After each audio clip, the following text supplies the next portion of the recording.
Oke, jadi WhatsApp itu adalah cross platform. Jadi dia ini klaim dari si WhatsApp-nya ya bahwa eh, dia sudah diproteksi secara end to end. Jadi artinya antara handphone yang satu, kalau dia ngirim pesan ke handphone yang satunya lagi, begitu keluar dari handphone si pengirim, itu sudah langsung dalam kondisi terenkrip, langsung sampai ke si penerima baru dibongkar. Jadi WhatsApp tidak bisa melihat pesan kita. Itu adalah klaimnya dari si WhatsApp. Jadi klaim itu bisa dilihat di situsnya WhatsApp. Jadi ini ada URL-nya, kalian bisa lihat di situ bahwa WhatsApp tidak retain dari message-nya kita. Jadi itu yang dimaksud dengan end to end. Jadi dia even tidak menyimpan device-nya kita. Jadi dia message kita di-encrypt sampai di servernya WhatsApp, langsung dikirim ke si penerima dan tidak ada yang disimpan di dalam servernya WhatsApp. Itu adalah klaim dari si WhatsApp-nya. Tetapi ada kondisi tertentu akan ngendon juga di servernya. Misalnya kalau kita ngirim WhatsApp ke seseorang, lalu si penerimanya itu not available, jadi mungkin nggak ada signal dan sebagainya, berarti kan dia belum terima. Nah, pesan itu akan tersimpan di servernya WhatsApp dan ngakunya itu juga di-encrypt lagi oleh si WhatsApp, jadi nobody can see it, dan akan disimpan di situ selama 30 hari. Sesudah 30 hari, it will be deleted. Jadi tidak bisa sesudah 30 hari pesan itu tidak tersampaikan. Nah, itu berarti akan ada ada impact-nya juga kalau misalnya kita mengirim ke pesan ke seseorang, lalu kita misalnya seringkan kita salah kirim gitu kan, wah ternyata salah gitu kan, lalu kita delete. Nah, bisa ada kondisi tertentu begitu kita kirim, ada seseorang yang menerima, lalu sesudah menerima sebelum kita delete, handphonenya misalnya mati, not available, lalu kita delete. Nah, perintah untuk delete-nya itu kan belum sampai ke kita, si penerima yang salah kirim itu.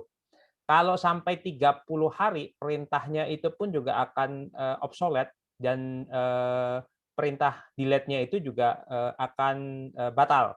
Jadi pesan itu akan stay juga di servernya eh, apa si penerimanya tadi itu. Jadi pesan kita nggak akan di delete juga gitu. Jadi itu juga ada konsekuensi seperti itu. Nah, tetapi ada beberapa pernyataan dari sisi si WhatsApp yang cukup membingungkan juga, tapi ini juga saya belum membuktikan, adalah kalau kita sering kan kalau terutama di WhatsApp grup ya, kita broadcast dan sebagainya. Media yang sangat populer, yang disebut dengan media itu bisa video, bisa juga picture.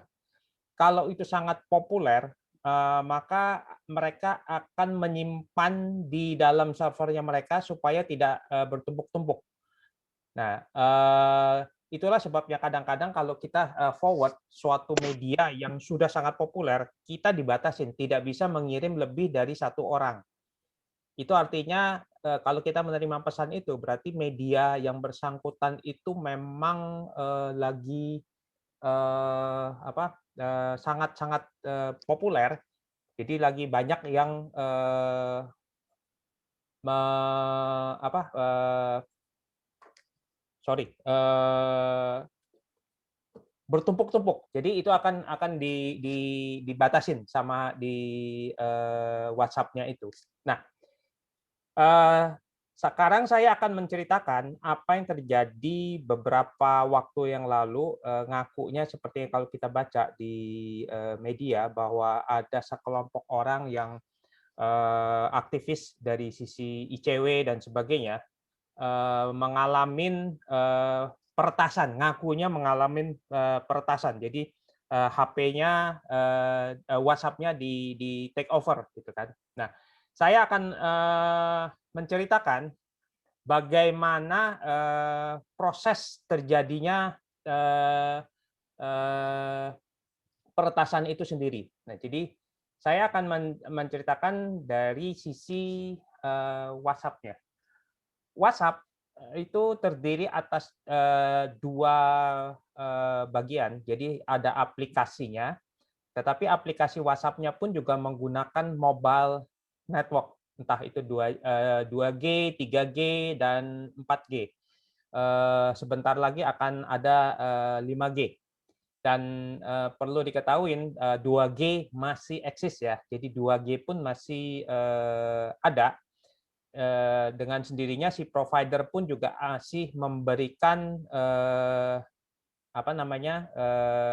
kompabilitas terhadap fitur-fitur supaya bisa dipakai juga di layer 2G-nya.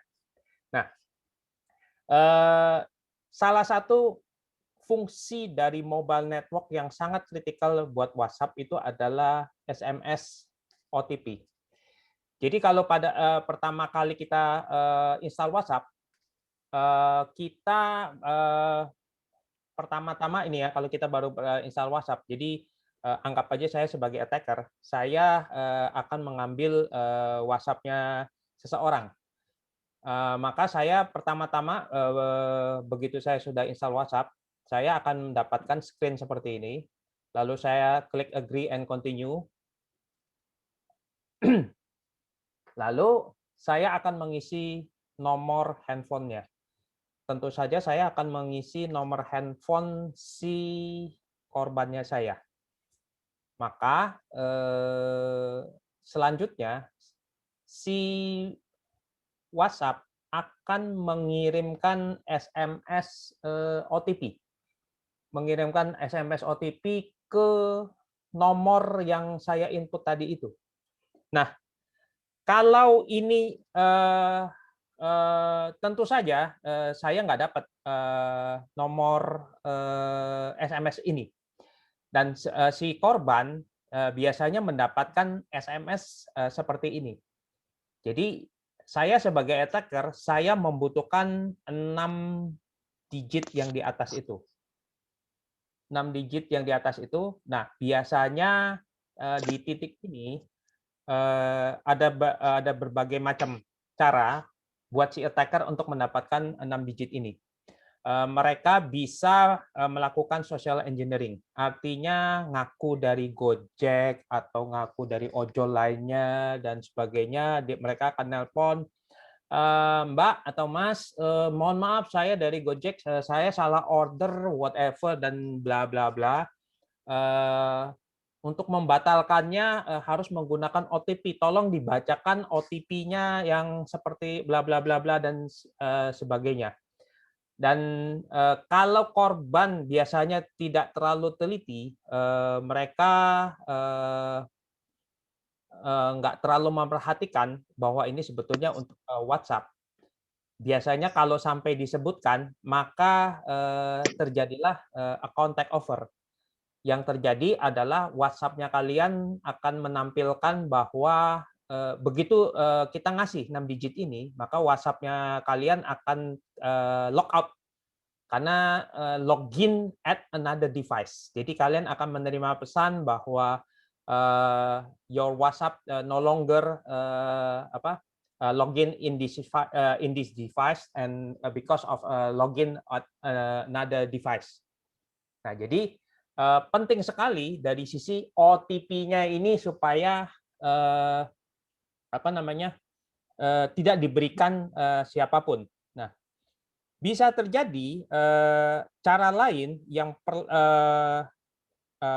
dimanfaatkan oleh attacker adalah fitur yang disediakan WhatsApp. Kalau kadang-kadang kan SMS itu kan telat. Nah, ada masalah dari sisi network. Jadi kalau misalnya kita tidak memberi kita input nomor handphonenya, lalu SMS-nya kita nggak dapat, kita tunggu berapa saat, ada opsi untuk resend. Kalau sampai resend yang kedua, masih juga kita tidak mendapatkan OTP-nya itu, SMS-nya itu, maka biasanya akan muncul lagi opsi untuk callback. Jadi si WhatsApp akan call ke nomornya kita, lalu begitu kita angkat akan menerima suara yang membacakan 6 digit itu. Your code is 50 bla bla bla yang 6 digit itu. Nah, kita catat lalu kita menginputkan ke nomor yang harus kita input itu. Nah, jadi itu bisa terjadi hal seperti itu. Nah, ada beberapa kasus mereka melakukan denial of services. Jadi ada beberapa tools, mereka korbannya itu dibikin memang mobile device-nya itu dibikin not available sehingga SMS itu tidak masuk. Dan pada saat mereka menginput callback pun juga pada saat si WhatsApp call ke situ, ke nomor itu juga not available. Nah, apa yang terjadi kalau seseorang menelpon kita, lalu handphone kita not available? Biasanya apa yang terjadi? Biasanya akan masuk ke voicemail. Nah, yang dibacakan oleh mesin WhatsApp itu, 6 digit itu, akan terekam di voicemail. Nah, si attacker akan mengakses voicemail itu untuk mendapatkan digitnya itu. Jadi dia somehow dengan ada beberapa aplikasi untuk mendapatkan akses dari sisi voicemail-nya itu. Nah, untuk itu sebagai catatan pertama, sebagai mekanisme proteksi dari WhatsApp kita, masing-masing handphone kalian itu yang digunakan untuk WhatsApp, nomor itu voicemail-nya silakan di-password-kan. Jadi kalau mau mengakses voicemail, harus diisi password-nya, PIN-nya. Jadi itu salah satu mekanisme protection yang pertama. Jadi voicemail handphonenya, jadi voicemail providernya itu di-password-kan. Itu biasanya banyak sekali orang yang jarang mengakses dari sisi voicemail-nya, lalu voicemail-nya itu tidak di-password-kan. Jadi mekanisme pertama itu adalah password-kan atau kasih PIN untuk akses ke voicemail kalian. Karena itu adalah salah satu mekanisme untuk proteksi OTP-nya ini. Sampai di sini ada pertanyaan nggak? Silakan dulu kalau ada pertanyaan.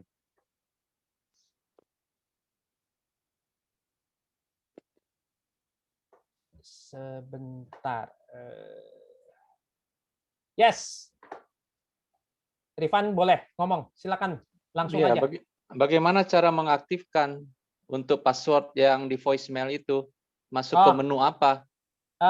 Voicemail itu tergantung dari providernya. Jadi kalau nggak salah, kalau Telkomsel itu telepon ke 2222, kalau ke Veronica-nya itu saya lupa ya nomornya berapa. Nanti di situ kalau di Oredo juga ada. Jadi saya lupa tapi. Jadi itu bukan dari sisi WhatsApp-nya, tetapi itu ada di sisi telkonya. Oke. Jadi kalau nggak salah masuk ke kalau saya lupa ya kalau di Telkomsel itu kalau nggak salah ke Veronica-nya 222 atau berapa gitu kan. Nanti di situ akan ada voicemail untuk mengakses message voicemail-nya itu apa saja dan ada juga menu untuk settingnya untuk menginput password. Jadi telepon ke provider. Yes, ke provider. Oke. Ke masing-masing provider. Saya lupa ya. Oke.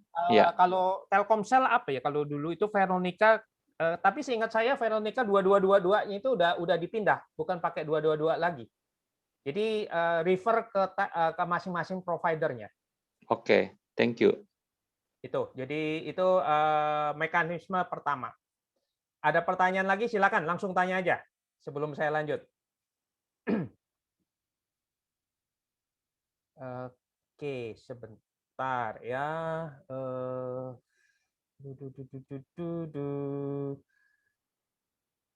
Saya punya Zoom mana?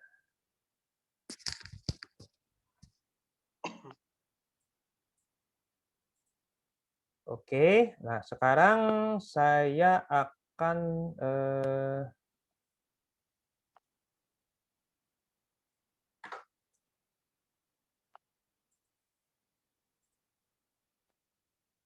nah itu di chat ada yang bantu tuh. Kalau Telkomsel itu pakai pagar 2222, kalau XL pakai pagar 818, Indosat saya lupa tuh. Jadi refer ke kalian punya providernya.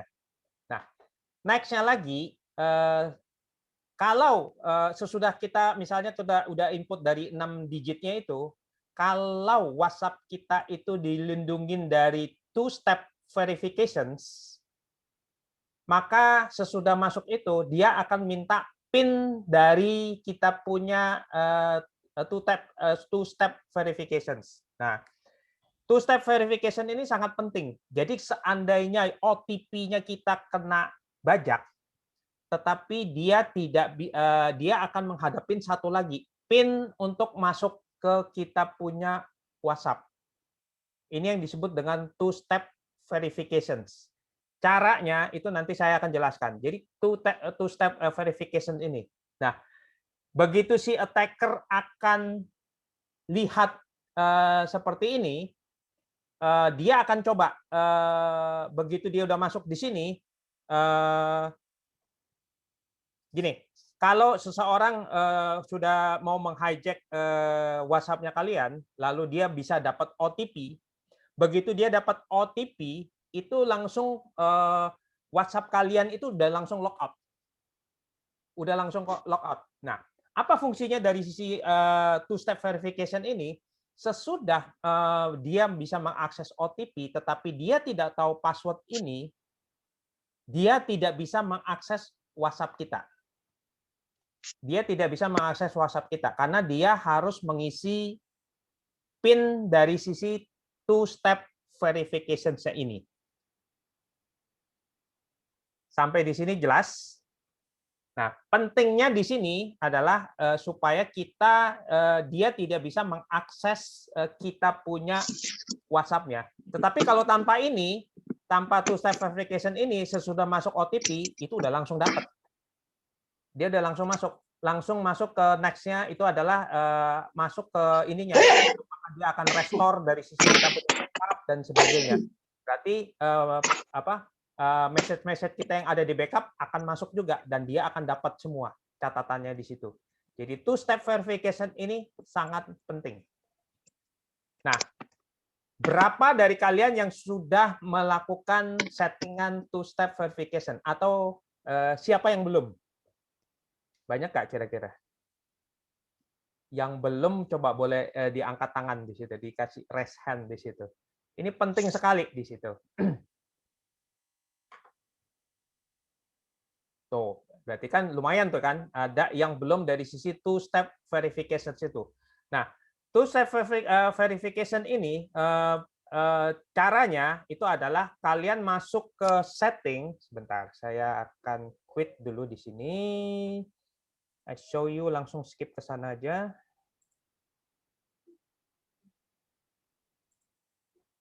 Jadi kalian masuk ke setting, lalu di sini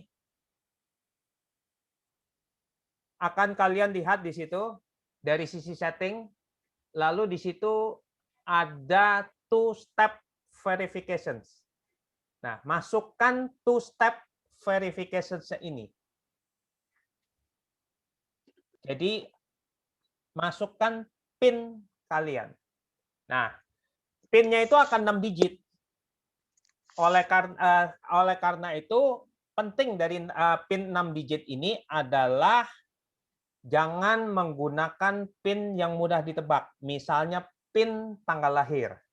Jadi si attacker akan terutama kalau si attacker yang tahu kenal kita, kemungkinan mereka akan coba dulu dengan PIN tanggal lahir, akan coba tanggal bulan tahun atau tahun bulan tanggal dan sebagainya. Mereka akan try that, akan try itu. Nah, salah satu yang tadi dibahas juga di grup itu adalah saya ini suka lupa. What happen if I forgot my PIN? Nah, selain set dari sisi PIN-nya itu, isilah juga email address-nya itu. Jika kita lupa dari PIN-nya itu, si WhatsApp akan send how to reset your PIN. Jadi itu penting juga settingan dari email address-nya itu. Sampai di sini ada pertanyaan nggak? Silakan kalau ada pertanyaan.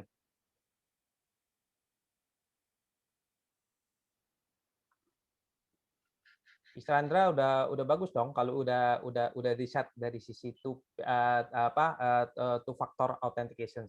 Nah, yang terjadi di peretasan beberapa aktivis ICW itu adalah kita pertama kali bingung kok orang-orang bisa sudah set two factor authentication ini tapi masih juga kena bajak karena semuanya ngaku tiba-tiba WhatsApp-nya ke lockout dan tidak bisa digunakan dan tidak bisa juga menerima telepon.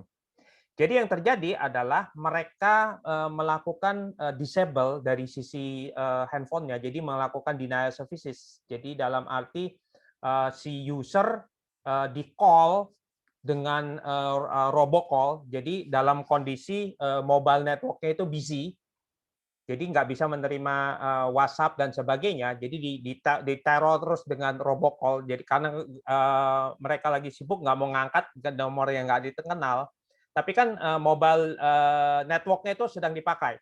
Lalu dengan handphone itu mereka membajak itunya dan PIN OTP-nya mereka bisa dapat dari menggunakan voicemail-nya itu, tetapi mereka kena to FA-nya itu. Tetapi begitu ternyata WhatsApp-nya itu kita akan logout begitu orang sudah dapetin OTP. Makanya kita sebagai yang bantuin dari sisi forensiknya bingung. Ini korban sudah pakai 2FA kok masih bisa ke logout? Karena kita persepsinya kalau udah ke logout itu sudah take over. Nah, kita melakukan klarifikasi dengan WhatsApp dan sudah diterima sama Mrs. Claire. Sesudah dilakukan investigasi, ternyata bukan dibajak. Jadi sebetulnya kondisi logout-nya itu si WA-nya itu belum taken over. Tetapi karena si attacker-nya sudah dapat OTP, maka mereka sudah bisa masuk ke WhatsApp-nya tetapi tidak bisa akses. Masih ada gerbang dari sisi 2FA-nya. Nah, seandainya si korban begitu dalam kondisi logout, login lagi, mereka kan pasti dapat OTP lagi dan bisa masukkan 2FA itu balik lagi. Nah, yang terjadi itu adalah karena tidak dilakukannya segera login lagi dan karena si usernya itu si attackernya itu mencoba sampai terjadi block out. Jadi kalau kita sampai 2 kali salah memasukkan 2FA, kita akan dikarantina selama 7 jam. Jadi WhatsApp tidak bisa dipakai, tidak bisa login, tidak bisa meskipun kita punya 2FA dan sebagainya, itu akan dikarantina selama 7 jam. Jadi PIN-nya itu juga sangat penting di situ. Oke, ada pertanyaan, apakah aman kalau saya save PIN begini di aplikasi Android sebagai password keeper dan e-wallet dan sebagainya. Jadi e-wallet ya, bukan wallet mungkin ya. E-wallet jawabannya password mau disimpan sebagai password keeper atau e-wallet dan sebagainya itu sebetulnya tersimpan. Jadi yang namanya password tersimpan itu tetap tidak aman. Harusnya password itu tidak boleh disimpan. Password itu di-memorize, bukan disimpan. Meskipun ya, saya ngerti lah, kita akan sangat susah mengingat karena namanya juga lupa, apalagi password-nya dari aplikasi sedemikian banyak. Memang password keeper seperti e-wallet dan sebagainya itu sangat menolong. Nah, pilihlah password keeper yang punya mekanisme pengamanan yang cukup kuat gitu. Jadi buat saya sih masih mudah masih boleh lah kalau mau dipakai seperti itu. Ada pertanyaan lagi dari Jenny, kalau emailnya juga dibajak berarti dia bisa dapat PIN-nya juga. Kalau emailnya dibajak, dia PIN tidak pernah dikirim. Tetapi kalau emailnya dibajak, berarti dia bisa reset PIN 2FA-nya. Jawabannya itu. Jadi gunakanlah email yang bukan umum. Jadi email yang nggak dikonekkan ke Facebook atau ke sosial media, anything. Jadi gunakanlah email yang memang khusus untuk melakukan riset-riset itu, nothing to do with that. Jadi tidak untuk komunikasi, korespondensi dan sebagainya. Memang email yang hanya buat nyimpen urusan yang hanya digunakan untuk urusan riset-riset. Jadi create satu email yang untuk meriset seperti itu. Oke, ada pertanyaan lagi. Oke. Di chat udah nggak ada lagi. Silakan lagi kalau ada yang mau ditanya. Sampai di sini ada pertanyaan nggak tentang two-factor authentication? Nah, dari cerita saya yang tadi di atas mengenai kondisi peretasan yang jadi kondisi WhatsApp-nya itu lockout. Kalau kalian mengalami suatu saat bahwa WhatsApp kalian tiba-tiba dalam kondisi lockout, jangan panik. Selama kalian sudah menerapkan 2FA dan PIN 2FA-nya kuat, itu jangan panik. Itu belum menjadi tanda bahwa WhatsApp kalian sudah di take over. Itu hanya suatu indikasi bahwa somebody try to access your WhatsApp dan mereka bisa akses OTP-nya. Artinya di situ. Jadi tetapi belum taken over, tetapi mereka sudah demikian canggih. Artinya mereka sudah bisa mendapatkan OTP-nya. Gitu. Jadi belum tentu. Jadi sama dalam kasus ICW itu kita juga sangat bingung beberapa dengan teman-teman kok bisa ya sudah ada 2FA masih bisa dibajak. Kita masih menduga bahwa 2FA-nya itu mungkin weak dengan PIN-nya tanggal lahir dan sebagainya. Jadi itu salah satunya yang perlu dipertimbangkan. Sampai di sini ada pertanyaan? Salah satu aspek yang paling sering dari sisi OTP itu adalah social engineering. Ini salah satu contoh. Barusan ada SMS WhatsApp masuk di SMS, nggak kirim ke sini dong kodenya dan sebagainya, cek kembali, bla bla bla bla dan sebagainya. Jadi ini juga menjadi suatu cara secara social engineering. Jadi ada juga ngaku dari Indomaret dan sebagainya.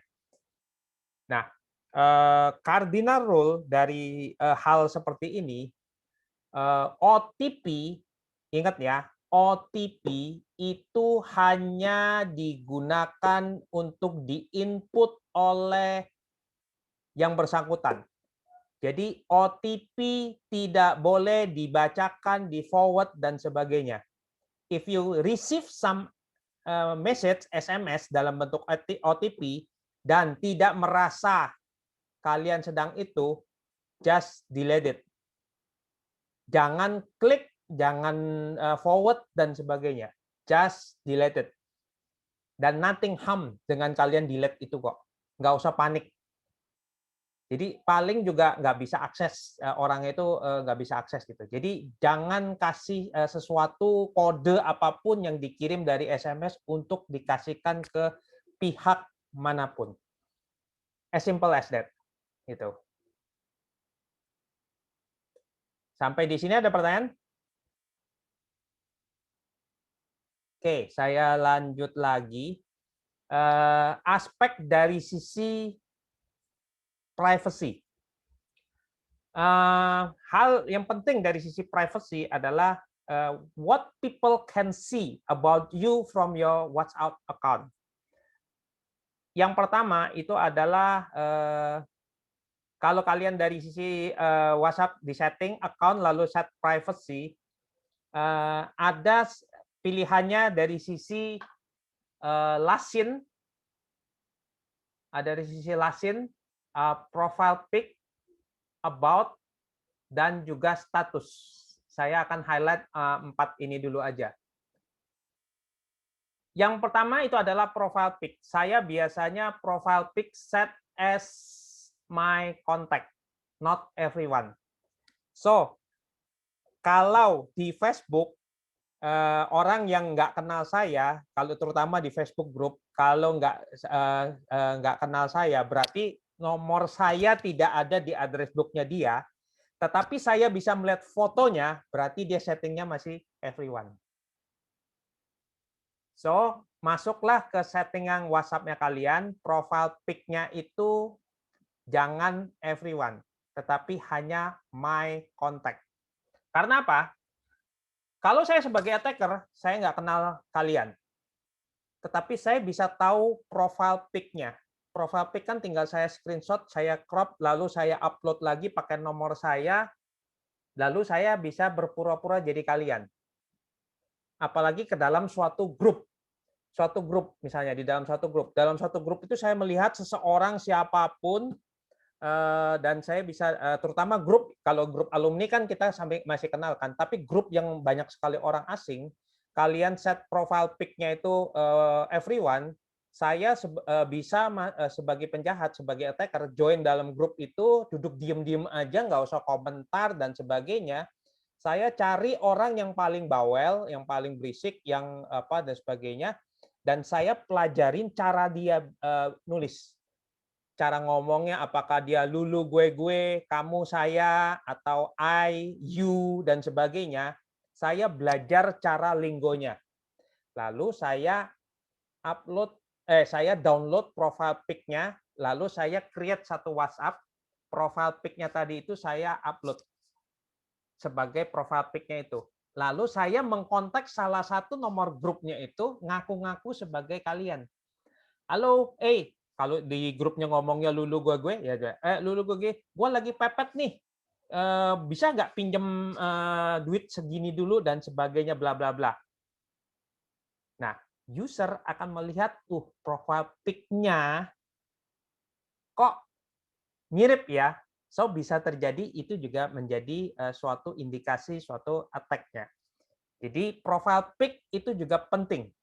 Jangan di-set ke everyone. Ini sangat penting. Terutama juga kalau yang punya anak-anak, misalnya sering, sekarang bukan zamannya sekolah yang tatap muka ya. Kalau zaman dulu mungkin anak-anak sering sekolah naik Gojek atau apa. Nah, yang ojek online ini sebetulnya kan orang asing. Kalau kita pesan ojek online dan sebagainya, dia kan sebetulnya somehow mereka tahu nomor HP-nya kita. Ada beberapa aplikasi ojek online seperti itu, dia tahu nomor HP-nya kita. Dia bisa masukin nomor HP-nya itu ke dalam address book-nya dia dan dia bisa chat. Buka WhatsApp-nya itu dan dia bisa memonitor. Kita punya profile pic dan juga kita punya ini, terutama yang status. Karena status itu kan bisa macam-macam, bisa foto keluarga, foto dan whatever. Nah, itu sangat berbahaya sekali dari sisi aspek privasinya kita. Oleh karena itu, khusus untuk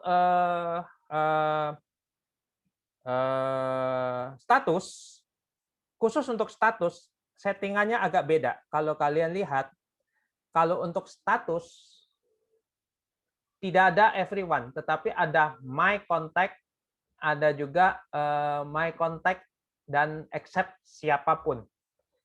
So berhati-hati dengan status. Jadi biasanya kalau misalnya kalian mau share dari sisi status, foto dan sebagainya, kalian bisa memilih dari sisi my contact atau ada beberapa orang yang kalian blacklist. My contact kecuali orang-orang ini. Atau kalian hanya bisa set yang di bagian bawah itu only share with, itu artinya status kalian baik foto maupun media maupun tulisan yang ada di status WhatsApp itu hanya bisa dibaca oleh orang-orang tertentu yang kalian masukkan only share with something. Sampai di sini ada pertanyaan?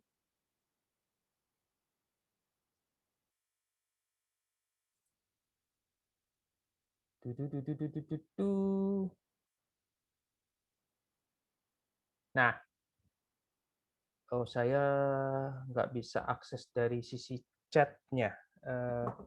Sorry, kalau nanti ada yang dari chat ini ya, saya lagi problem nih akses dari sisi chat-nya. Langsung dibuka mic-nya aja, langsung ditanyain aja.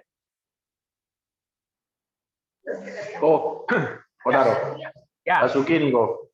Ya. Kok mau tanya, kalau biasanya kan kadang kita buka simpen password itu ya, kadang kan ada yang save password kita kepencet gitu ya misalkan.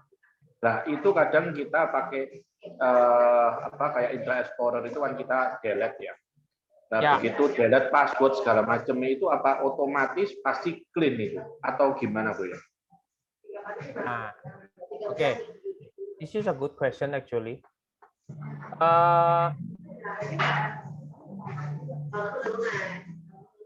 Bentar. Kalian harus hati-hati. Browser itu punya feature dalam kondisi login. Ini kelihatan ya screen saya ya. Screen browser saya. Browser saya dalam kondisi login. Jadi artinya sync. Berarti browser saya ini apapun yang saya save password di sini, berarti password yang termasuk dari sisi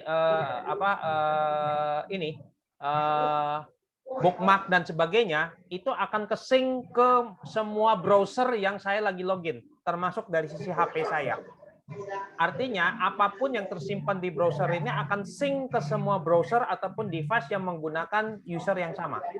Berarti kalau kamu save passwordnya di sini, berarti ke-sync juga di save passwordnya di handphone ataupun di browser manapun yang kalian lagi buka dan sync dengan user itu.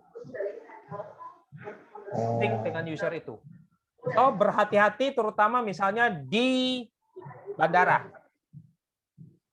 Kalian bandara kan sering atau tempat umum di warnet atau apa seringkali ada kios yang kalian bisa download dan sebagainya. Saya paling sering create satu user Google yang bukan usernya saya sih, tapi saya create satu user Google. Saya di browsernya itu saya sync di sini. Dan biasanya kan orang menggunakan browser nggak perhatikan bahwa browser ini dalam kondisi sync. Iya. Dan pada saat orang browsing dan sebagainya, aktivitas browsernya itu akan sync ke user ini. Di handphone dan sebagainya. Saya bisa tahu dia lagi login apa dan sebagainya. Ini pertanyaan bagus, tetapi agak out of topic, bukan berhubungan dengan WhatsApp ya. Tetapi yes, sesuatu yang pertanyaan yang bagus sekali ini. Gitu. Jadi cardinal rule adalah password sebaiknya tidak di save, karena password yang disimpan di browser itu bisa dibuka. Jadi sebetulnya kalian kalau mau, coba kalian download yang namanya Chrome Pass. Chrome Pass. Jadi ini kalau kalian download, dia bisa membaca semua password yang tersimpan di dalam browser ini. Makanya saya kalau biasanya ke bandara, paling sering selain ini saya login ke satu user, biasanya saya coba download Chrome Pass-nya di situ, langsung saya jalankan, lalu lihat di situ. Kadang-kadang kita lupa, ada user buka Facebook, terus ada loginnya, dia biasanya ada save your password, dia klik karena kebiasaan kan. Nah, biasanya saya dapat di situ Chrome Pass, saya langsung recover banyak sekali user-user yang sama kredensialnya. Jadi sometimes kredensial itu saya nggak perlu capek-capek ngehack, saya cukup hard first. Dan kalau saya misalnya dapat kredensialnya dari sisi Facebook, dan biasanya Facebook saya bisa dapetin lagi ke dalamnya itu berarti begitu saya masuk Facebook saya bisa melihat kan di dalamnya itu dia attach dengan dia punya aplikasi-aplikasi lainnya, misalnya Instagram, karena itu kan satu bapak gitu loh, yang selalu terintegrate di mana-mana. So be careful with your browser. Nah, kalau udah ini kok, misalkan udah terlanjur ke save itu, kepencet itu. Nah, terus untuk delete ya apa ya? Dimanualin gitu semua di delete dulu. Kalau sudah terlanjur ya you just pray. Mudah-mudahan tidak ada yang nge-sync. It's too late already. Sejujurnya ya. Oke. Sudah terlambat. Jadi sejujurnya kalau udah sampai ke save itu, terutama di tempat yang komputer yang bukan kita ya. Kalau komputer kita sih nggak apa-apa kan. Tetapi kalau di tempat publik ya itu udah sangat-sangat ya sebetulnya udah cukup terlambat sih. Oke. Udah cukup terlambat. Oke. Thank you. Ya. Ada pertanyaan lagi? Silakan. So far ada ini nggak sih? Ada chat banyak. Oke. Oh ya tadi Mbak Suki udah nanya ya tadi ya, apakah ada aplikasi yang bisa narik password saya? Chrome Pass salah satunya, tapi Chrome Pass itu sangat spesifik untuk browser Chrome. Untuk Firefox ada lagi saya lupa, tapi nanti kalian bisa googling lah di situ. Di situ. Nah, ada pertanyaan, apakah Truecaller aman? Truecaller itu adalah kolaboratif yang mengumpulkan sebetulnya cara kerjanya Truecaller gini. Kalau kalian install Truecaller, address book-nya kalian dibaca oleh Truecaller langsung sebetulnya kalian membuka ngasih si Truecaller itu baca address book-nya kalian itu dikumpulin ke database-nya dia bahwa nomor sekian itu adalah namanya ini, nomor sekian namanya ini, dikumpulkan. Jadi kalau misalnya address book-nya si Indrawan Chandra Agung kamu pakai Truecaller, berarti address book-nya kamu sudah berkontribusi kepada si Truecaller. Nih loh address book saya. Berarti kalau saya dapat telepon salah satu nomornya ada di address book saya, address book-nya kamu, si Truecaller bisa kasih tahu. Tapi dia nggak ngasih tahu kalau itu dia dapatnya dari kamu. Ini nomornya si A. Karena dia mengumpulin dari address book-nya orang-orang. Jadi dia mengumpulkan address book-nya orang-orang. Dan hati-hati ya, address book bukan cuma menyimpan nomor handphone aja. Karena di address book kalian juga menyimpan email address dan sebagainya.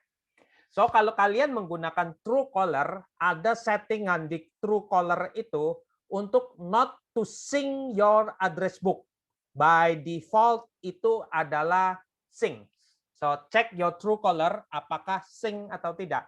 Kalau sync is too late. Kalian sudah berkontribusi kepada Truecaller. Next question. Oke. Ada lagi pertanyaan? Oke, semoga penjelasan saya lebih ini ya. Oke, nah ini ada terutama kepada adminnya grup WA. Pertama-tama, kalau seringkali seseorang misalnya nggak sengaja left dari suatu grup. WhatsApp memberikan suatu policy kalau orang sudah left dari grup nggak bisa di-invite dalam jangka waktu 24 jam. Jadi kalau orang nggak sengaja left, oh ya lupa ya, dia mau masuk lagi, tolong dong dia ngomong sama admin, tolong di-invite lagi, itu pasti nggak bisa. Biasanya kita ngasih jalan keluar, si adminnya ngasih share link-nya, which is nggak salah gitu loh. Nah, siapapun yang menjadi admin sesudah share link-nya dan si orang itu sudah join kembali, segera melakukan reset link supaya link yang sudah pernah dikasih itu tidak berlaku lagi. Jadi ini penting nih buat para grup, para admin dari suatu grup.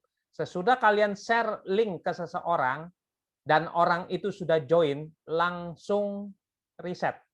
Terutama kalau misalnya grup Peksi Jakarta, Peksi Asrama, udah share linknya, terus kelupaan, nggak di-reset, linknya itu kan bisa di-share lagi ke orang dan sebagainya, dan berarti semua orang yang punya linknya itu dia bisa join ke satu grup.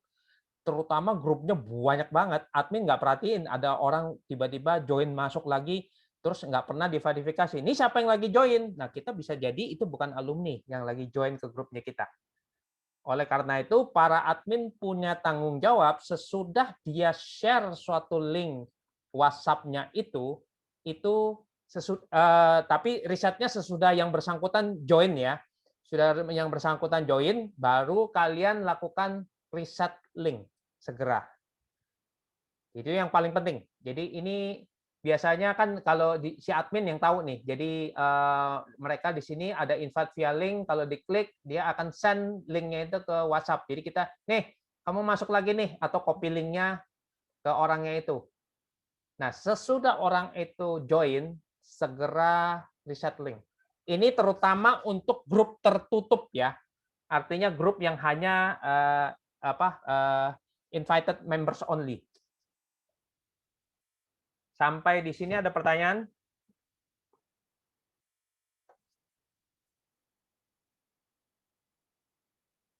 Oke. Now next-nya adalah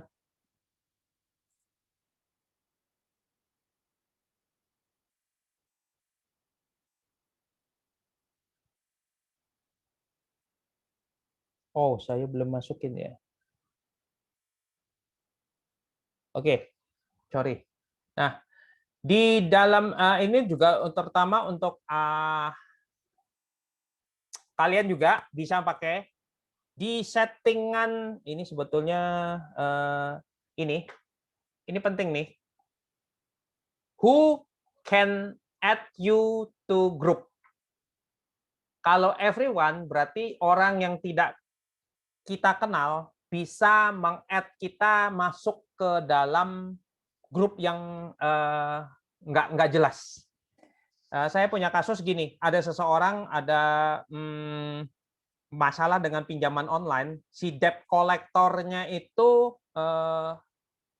for your record, misalnya kalian pinjam duit di aplikasi pinjaman online, si aplikasinya itu pada saat kalian menginstal aplikasi itu pinjaman online, terutama ya GoPay yang ada ininya, pay later-nya, GoPay, Shopee, whatever, yang pokoknya ada pay later, berarti kan itu dalam bentuk pinjaman online.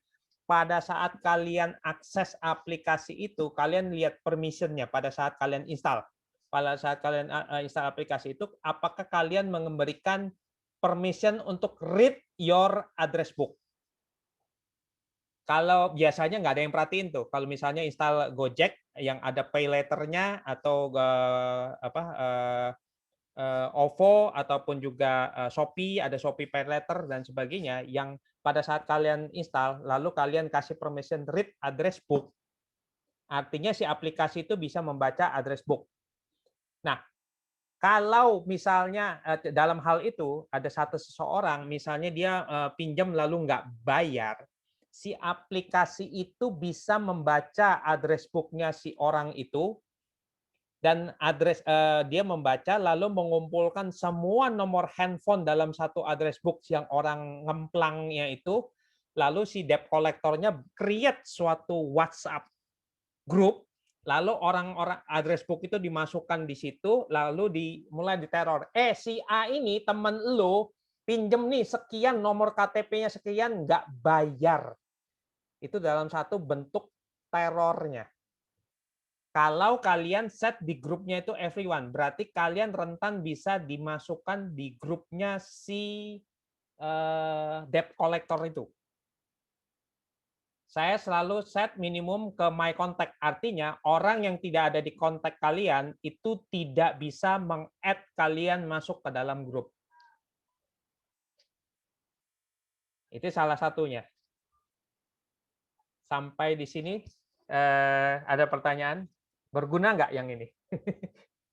Jadi kalian nggak bisa sembarangan diceburin ke dalam grup tanpa permisi dulu sama kalian. Tetapi ada resikonya ya, berarti kalau misalnya kalian mau masuk di add ke grup, tapi orang yang mau admin yang meng-add-nya itu tidak masuk ke dalam kontak kalian, si orang itu nggak bakal bisa add kalian. Satu-satunya dia cuma bisa send permissions untuk add kalian. Jadi pada saat add, kalian akan mendapatkan suatu notif bahwa si A minta permisi untuk meng-add kalian masuk ke dalam suatu grup. But it's better daripada kalian tiba-tiba udah nongol di satu grup. Sampai di situ ada pertanyaan? Waktu saya masih 5 menit, kita kan janjiannya 1 jam jadi itu. Silakan kalau ada pertanyaan lagi.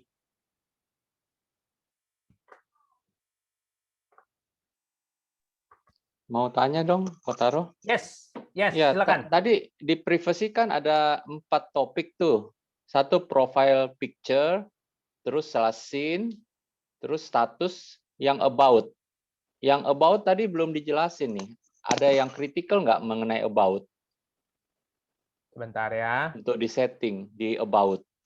Kalau profile picture kan udah tadi dijelasin. Terus last scene itu nobody. Terus status my contact. Kalau untuk about, ada yang harus di concern nggak untuk di setting di about? Ini? Ya. About ini biasanya kan di about ini kalian tulis nih concern-nya sama sih, siapa yang bisa membaca about-nya itu. Pertama adalah jangan nulis sesuatu yang sangat spesifik dari sisi about, kecuali kalau itu account WhatsApp untuk bisnis. Kalau account WhatsApp untuk bisnis kan kita nulis bahwa kita ini adalah saya jualan asuransi dan sebagainya. Kalau itu WhatsApp pribadi, jangan nulis about yang sangat-sangat spesifik, contact me, my another phone number dan sebagainya. Ya kalau mau masukin kayak gitu boleh, tetapi jangan di everyone juga gitu. Jadi intinya sama sih, you control who you want to see what you share. Oke, thank you. Oke, udah jawab ya tadi ya? Ya, udah jelas. Oke. Ya. Ada pertanyaan dari Suhidro. Ya.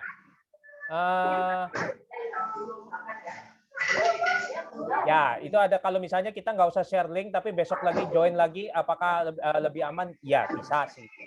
Tergantung dari sisi urgensinya. Kebelet banget nggak untuk segera join dari sisi grup itu. Kalau saya sih kalau udah terlanjur live ya kasih tahu admin aja. Saya juga nggak buru-buru, besok aja deh. Kamu add lagi juga nggak apa-apa gitu kan. Tergantung kita kebelet banget nggak sih gitu loh. Kalau misalnya udah kebelet banget mau julid-julid di grup itu ya minta buru-buru dibalikin ya bolehlah, tergantung dari sisi adminnya gitu. Lalu ada ini lagi, terkadang aplikasinya maksa kita untuk share address book itu atau opsi lainnya. Kalau nggak mau, nggak bisa terus. Jadi apakah lebih baik dihentikan? This is a very good question. Biasanya saya jawabnya gini. This is my phone. This is I'm the one in control gitu loh.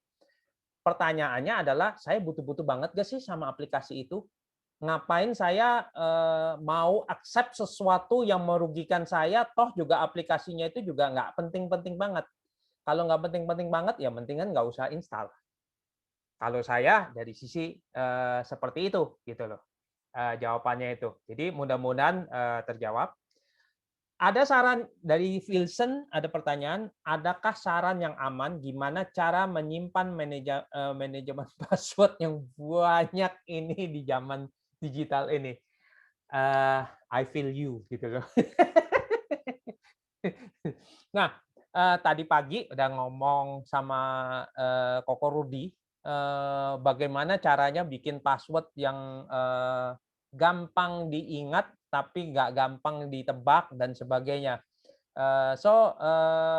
Ada hal yang menarik. Jadi saya misalnya ngasih contoh dalam hal tadi itu, misalnya saya bikin suatu kalimat. Jadi kalimatnya itu menjadi suatu frase dari suatu password. Misalnya Alibaba mandi telanjang 3 kali sehari. Panjang kan, gitu loh. Nah, setiap kata Alibaba kasihlah tanda baca, koma, mandi, koma, 3 kali, koma, dan sebagainya. Dan setiap kata awal hurufnya itu adalah huruf besar. Alibaba A-nya besar, mandi M-nya besar, 3 kali sehari S-nya besar, dan sebagainya. Lalu 3 kalinya pakai angka 3 dan sebagainya. Dan itu sudah memenuhi, sudah ada tanda huruf besar, huruf kecil, ada tanda baca, ada angka dan sebagainya. Dan it's easy to remember. Dan password itu sebetulnya adalah masalah dari sisi bagaimana kita sering-sering ganti. Tapi masalahnya kalau sering ganti kan sering kelupaan. Makanya dibikin dalam satu kalimat seperti itu. Dan besok kalau mau sudah waktunya diganti password, yang tadinya huruf besarnya di huruf pertama dari setiap kata, bisa diganti. Huruf besarnya itu adalah huruf yang terakhir. Besoknya lagi huruf besarnya adalah huruf kedua dari setiap kata, dan seterusnya. Tanda bacanya yang tadinya koma, next-nya adalah kita menggunakan titik misalnya. Alibaba titik, mandi titik, dan seterusnya. Jadi itu jadi suatu password yang easy to remember, sampai kita juga nggak perlu nyatet gitu loh, nggak perlu nyimpen. Nah itu mungkin bisa menjadi suatu tips ya buat teman-teman. Jadi bagaimana mengingat dari suatu password tanpa harus menyimpan gitu. Oke. Bagaimana menghilangkan tulisan status online yang di WA tadi itu? I don't understand what you mean with the status online. Oh, halo Ko. Kadang ya, kan pas kita lagi buka WA, itu kan di bawah nama kita itu kadang online gitu. Ya. Nah itu bisa dihilangkan nggak ya? Atau lasin di off-kan itu otomatis online itu nggak kelihatan ya? Kalau itu dihilangkan udah langsung hilang. Oh jadi lasin itu ya? Lasin itu ya. Di off-in berarti otomatis orang nggak tahu kita online apa enggak gitu ya? Betul. Oh ya, oke.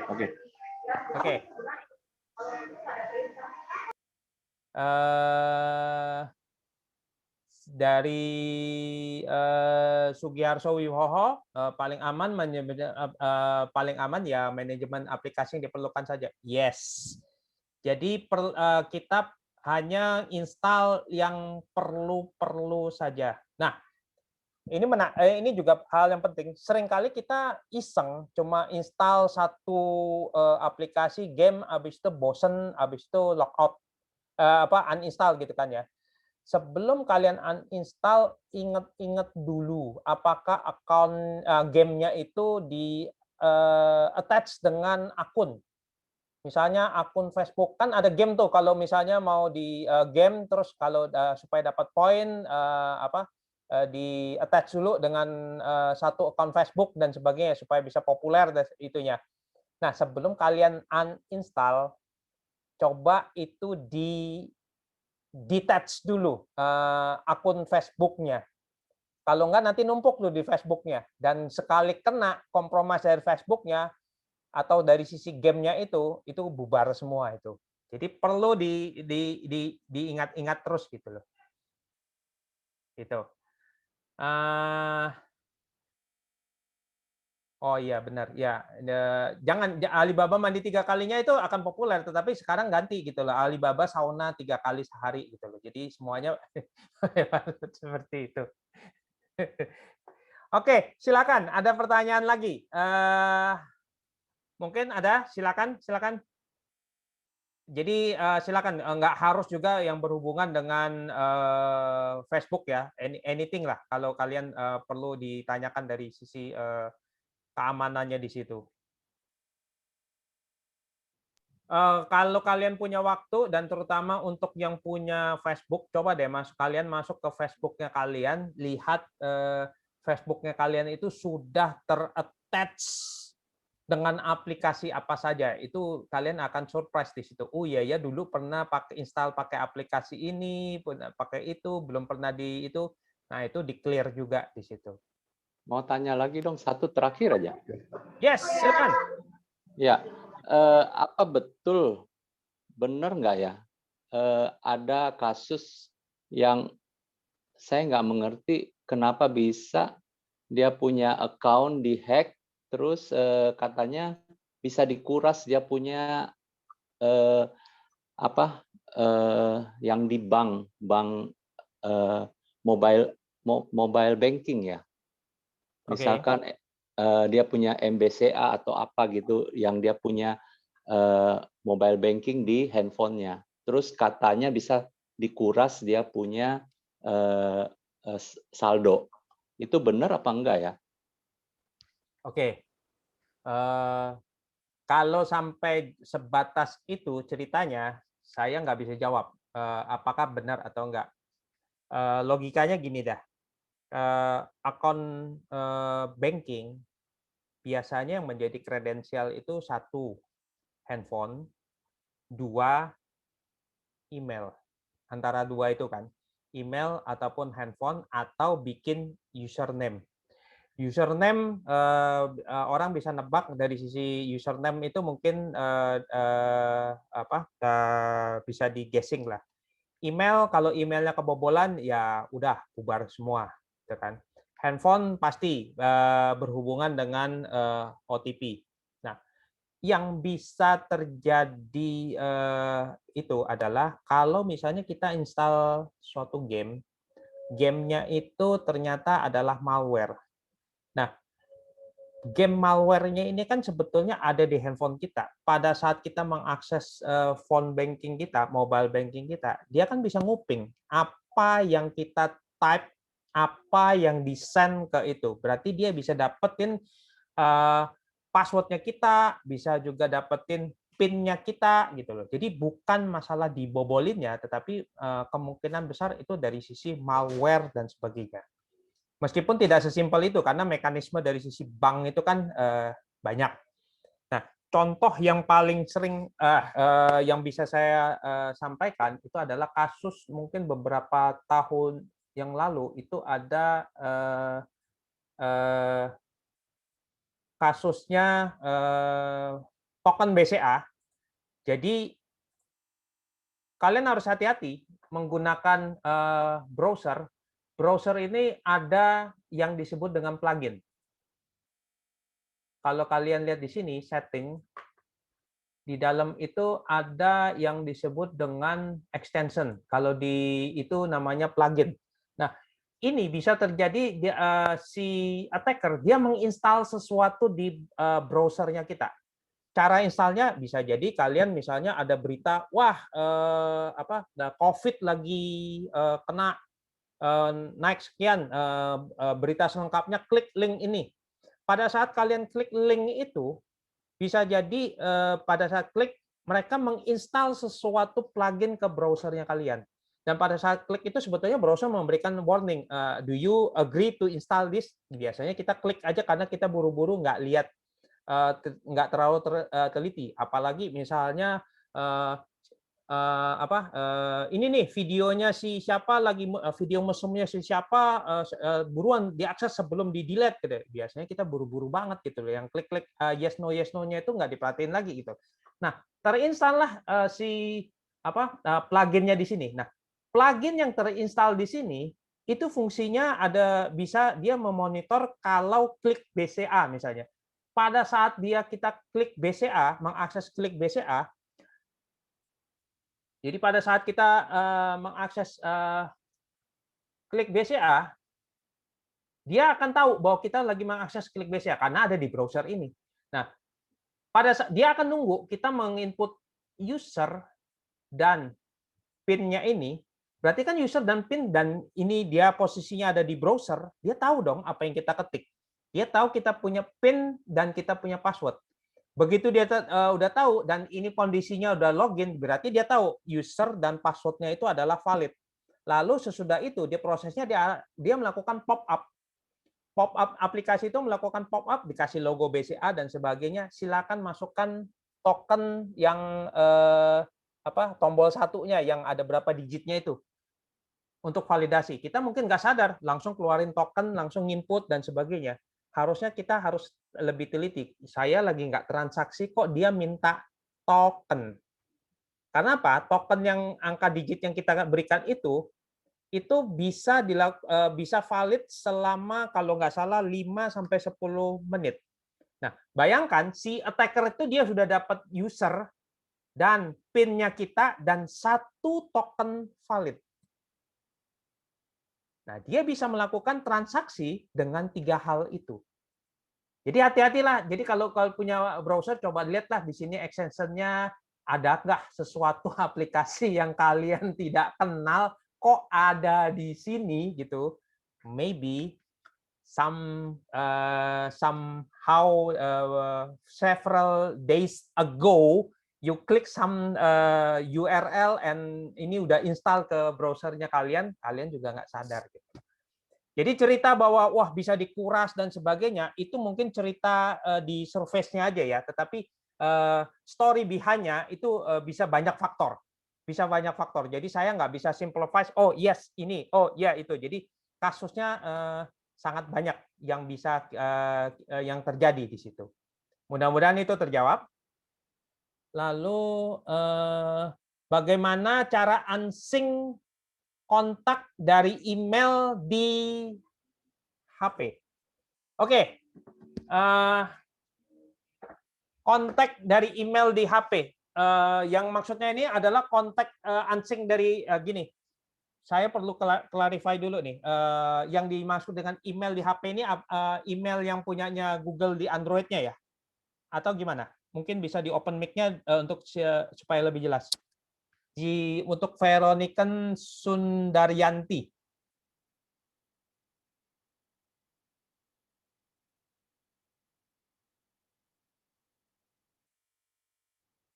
Oke, mungkin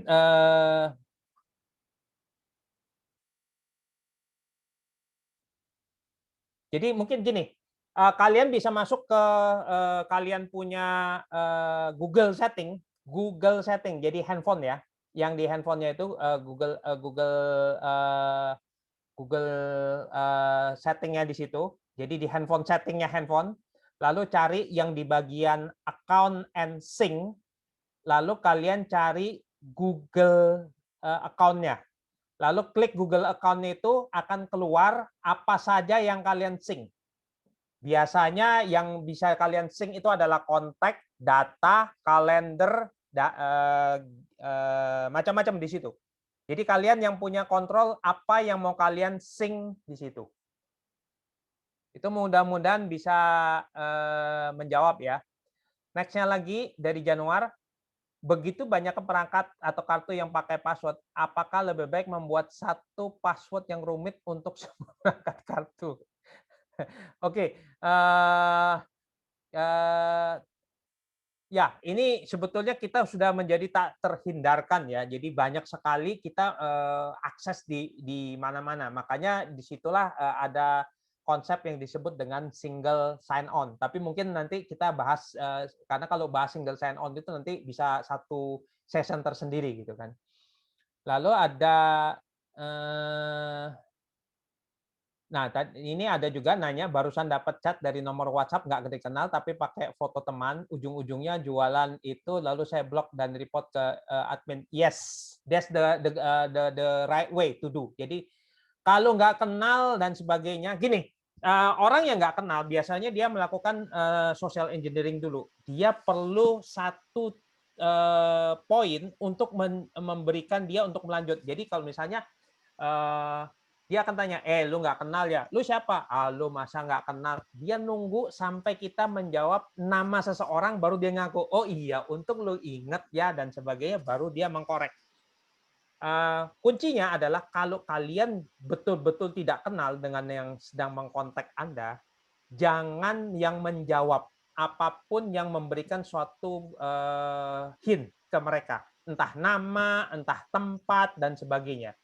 Jadi nggak usah ngomong itu. Dia yang kalau intinya gini, dia yang kontak kita, lu yang butuh gua kok, kenapa yang merasa kalau harus saya yang merasa diinterogasi gitu loh. Nah, itu cara amannya gitu. Mungkin itu bisa menjawab. Dari Tejo, tolong tanya kok, kalau misalnya kita curiga HP kita kena malware, apakah reset factory aja sudah cukup membantu membuat malware itu hilang tuntas? Yes and no. Yes and no. Karena apa? Terutama Android ataupun iPhone itu kan punya feature untuk backup. Artinya kalau kita punya Android, lalu kita backup, kalau kita pindah handphone dan memasukin akun yang sama, otomatis si Google akan merestore aplikasi yang ada terinstall di handphone yang lama.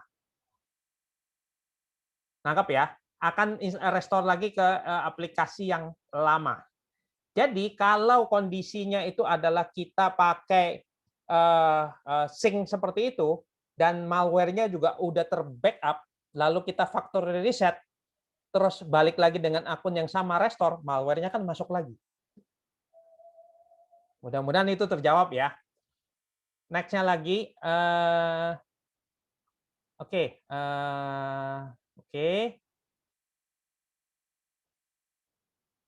Yes, ada Basuki nanya, cara tahu lihat aplikasi yang ngelink sama Facebook di mana? Yes, lihat di Facebook dan harus dari laptop, nggak bisa dari handphone. Jadi harus masuk dari laptopnya di situ. Oke, next-nya lagi, ada pertanyaan lagi? Udah habis. Oke, ada pertanyaan lagi? Kalau nggak ada pertanyaan lagi, mungkin saya bisa tutup. Ini udah 1 jam juga. Jadi mudah-mudahan bisa berguna. Jadi silakan ditanyakan ke WhatsApp saya ataupun juga ke di grup dan sebagainya. Satu lagi, jangan lupa ya, besok jam 6.30 sore itu ada acaranya jumpa bincang malam dengan Pak Har. Jadi dulu yang mungkin pernah diajar sama Pak Har bisa join dengan acara ini, karena jadi mungkin kalian juga bisa ketemu lagi dengan Pak Har, karena jadi Pak Har setiap bulan itu mengadakan Zoom meeting buat alumni, terutama buat alumni yang angkatan dari tahun akhir 70-an sampai 86 yang pernah diajar dengan Pak Har, jadi bisa ketemu lagi sama Pak Har. Jadi jangan lupa besok jam 6.30 ya, kalian bisa join lagi. Dan kali ini dimoderatori oleh Koko Hance Beni. Ini seru nih, dan topiknya mengenai growth mindset dan fixed mindset. Ini sangat seru sekali. Jadi saya sangat berharap kalau kalian semua bisa jumpa di besok malam lagi di acara yang diadakan oleh Peksi juga. Demikian dari saya. Terima kasih. Semoga berguna, dan link ini, video ini kalian masih bisa akses di Facebook-nya Peksik Online. Jadi masih bisa dilihat lagi di sana. Terima kasih, selamat sore, semoga berguna. Dan saya berharap kita semua selalu tetap sehat.